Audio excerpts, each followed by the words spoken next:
नायब सिंह सैनी की टीम कब सामने आने वाली है? कब नया संगठन खड़ा करने वाले हैं, संगठन में बदलाव करने वाले हैं? देखिए, ये हमारा क्योंकि पार्टी के अंदर टीम वर्क है, टीम बैठ करके डिसाइड करती है।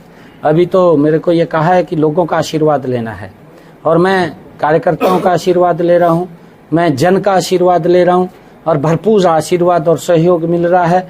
और 2024 के अंदर नरेंद्र मोदी की सरकार, मनोहर लाल जी की सरकार, ये डबल इंजन की सरकार हमने बनानी है, जिससे इस देश का गौरव, इस देश का सम्मान और ऊंचा हो। नहीं, 2024 नजदीक है तो संगठन में क्या कुछ मूलभूत बदलाव करने की जरूरत है? इस पर क्या कुछ काम करने वाले? नहीं, देखिए, मैंने कहा है, पिछली बार 75 पार का नारा था, 40 पर गाड़ी अटक गई थी। इस बार 2024 में कैसे इन सीटों को बढ़ाया जाएगा? मैं आपके सामने एक बात कह रहा हूँ। मैं हरियाणा प्रदेश का आज ये 14वां जिला है। मैं हरियाणा प्रदेश के लोगों के चेहरे को पढ़ करके एक बात बोल रहा हूँ। मैं हरियाणा प्रदेश के लाखों भारतीय जनता पार्टी के कार्यकर्ताओं के चेहरे को पढ़ करके एक बात बोल रहा हूँ कि अब की बार 2000 में ये 75 पार होंगी और मनोहर सरकार तीसरी बार होगी। ये 75 पार होंगी, आप देखना आपके सामने। आप क्या कहेंगे कि मुख्यमंत्री मनोहर लाल कहते हैं कि जातिगत जनगणना नहीं होनी चाहिए और आपने कहा था कि जातिगत जनगणना होनी चाहिए। दोनों के बयानों में आपस में परस्पर मेल नहीं है, आप क्या समझते हैं? नहीं, देखिए, मैंने ये कहा था, मैंने ये नहीं कहा था, मैंने एक शब्द कहा था कि हमारे जो उच्च स्तरीय लीडरशिप है उसके ऊपर गहन चिंतन और मंथन हो रहा है। जितना ओबीसी के लिए नरेंद्र मोदी जी ने काम किए हैं, आज तक किसी सरकार ने इतने काम नहीं किए। कांग्रेस ने ओबीसी को एक वोट बैंक के रूप में इस्तेमाल किया है।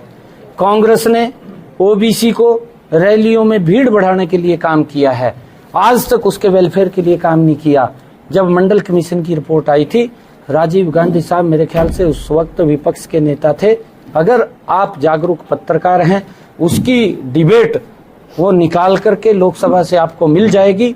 1 घंटे तक वो बोला है और इसके ऊपर बोला है कि ओबीसी को अधिकार नहीं मिलने चाहिए। आप उसको स्वार्थ नहीं करना चाहिए। आप लोगों ने देश को दिखाना चाहिए कि कांग्रेस पार्टी ये ओबीसी की कितनी हितैषी थी, कितने इन्होंने काम किए हैं। इन्होंने तो खाली वोट बैंक के रूप में इस्तेमाल किया है। नरेंद्र मोदी जी ने आकर के ओबीसी आयोग बनाया, ओबीसी को संवैधानिक शक्तियां दी। भारतीय जनता पार्टी पहले से ही जाट जो है भारतीय जनता पार्टी से पहले ही सही खफा थे और अब धनखड़ जी की प्रधानी के जाने के बाद ये लगने लगा है कि भारतीय जनता पार्टी ने जाटों से मुंह मोड़ लिया। अरे नहीं, ये किस जाट भारतीय जनता पार्टी को फॉलो करता है? जाट हमारा वोट बैंक है और जाट भारतीय जनता पार्टी को, नरेंद्र मोदी जी और मनोहर लाल जी की नीतियों को प्यार करता है। और मैं आपको बताना चाहता हूं, जो कांग्रेस में है, देखिए, अलग अलग व्यक्ति के विचार हो सकते हैं। जो कांग्रेस में की नीतियों को फॉलो करता है, कांग्रेस के साथ खड़ा है। जो इनेलो की नीतियों को फॉलो करता है, इनेलो के साथ खड़ा है। और जो भारतीय जनता पार्टी की नीतियों को फॉलो करता है, वो जाट समाज भारतीय जनता पार्टी के साथ खड़ा है। ऐसा नहीं है कि आदरणीय धनखड़ जी हमारे वरिष्ठ नेता हैं, भारतीय जनता पार्टी के राष्ट्रीय मंत्री हैं, उनका जो एक्सपीरियंस है हरियाणा को मिला है और आगे भी हम उनका लेंगे, उनका आशीर्वाद लेंगे। क्योंकि ये हमारी पार्टी के अंदर ही संभव है कि 3 साल के बाद कि अध्यक्ष चेंज होता है, बदलाव होता है और उसके अंदर मुझे एक छोटे से कार्यकर्ता को इतनी बड़ी जिम्मेवारी दी है। मैं सभी हरियाणा प्रदेश के लोगों के आशीर्वाद से इसको 100% पूरा करूंगा।